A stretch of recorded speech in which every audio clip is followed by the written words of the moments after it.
নমস্কাৰ প্ৰিয় দৰ্শক, অন্য এক আধ্যাত্মিক তথা গুৰুত্বপূৰ্ণ ভিডিঅ'লৈ আপোনাক পুনৰ এবাৰ স্বাগতম জনাইছোঁ। আমি জানো পুৰাণত 4 যুগৰ কথা উল্লেখ আছে। কলি যুগৰ কথা বাদ দি আন 3টা যুগৰ অনেক বিশেষত্বও আছে। কিন্তু কলি যুগত বিশেষ একো দেখিবলৈ পোৱা নাযায়। এই যুগত মাত্ৰ মানুহৰ মাজত অহংকাৰ, হিংসা, প্ৰতিশোধ, লোভ, মোহ এইসমূহ দেখিবলৈ পোৱা যায়। ক'বলৈ গ'লে কলি যুগক মানৱ জাতিৰ বাবে এক অভিশাপ বুলি কোৱা হয়। সনাতন ধৰ্ম শাস্ত্ৰসমূহত 4 যুগৰ কথা উল্লেখ আছে। সত্য যুগ, ত্ৰেতা যুগ, দ্বাপৰ যুগ আৰু কলি যুগ। বৰ্তমান কলি যুগ চলি আছে। শাস্ত্ৰ আৰু ধৰ্মীয় বিশ্বাস অনুসৰি এই যুগত জগতৰ পালনকৰ্তা ভগৱান শ্ৰীহৰি বিষ্ণুৱে কল্কি অৱতাৰ ৰূপে পৃথিৱীত অৱতৰণ হ'ব। তেওঁ পাপী আৰু অধম বিনাশ কৰি পুনৰ ধৰ্ম প্ৰতিষ্ঠা কৰিব।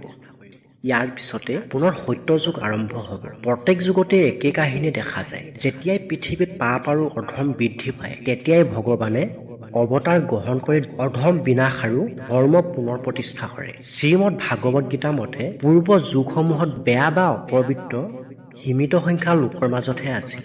কিন্তু কলি যুগত এনে নহয়। এই যুগত প্ৰায় প্ৰত্যেকজন মানুহৰ ভিতৰতে লোভ, হিংসা, প্ৰতাৰণা আৰু স্বাৰ্থপৰ দৰে ৰাক্ষস আদিয়ে ঠাই লৈ আছে। সেইকাৰণে বহু লোকৰ মনত প্ৰশ্ন উঠে, বৰ্তমান কলি যুগ কোনটো পৰ্যায়ত চলি আছে? এই যুগ শেষ হ'বলৈ আৰু কিমান সময় বাকী আছে?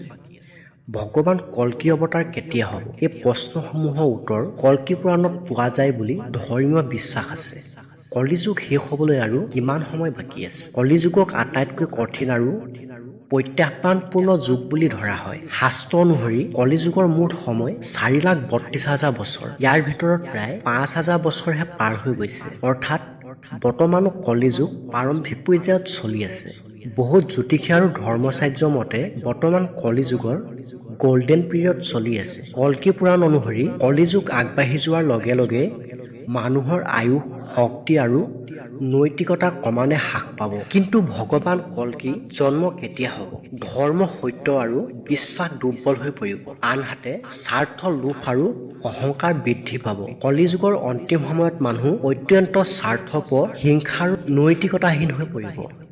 মিছা কথা, প্ৰতাৰণা আৰু অন্যায় সমাজত আধিপত্য বিস্তাৰ কৰিব। প্ৰজাসকলে অন্যায় শাসন কৰিব আৰু সাধাৰণ জনতাই দুখ কষ্ট ভুগিব। এনে সময়ত ভগৱান বিষ্ণুৱে কল্কি অৱতাৰ ৰূপে অৱতৰণ হৈ অধম বিনাশ কৰিব আৰু পুনৰ ধৰ্ম প্ৰতিষ্ঠা কৰি সত্য যুগ সূচনা কৰিব।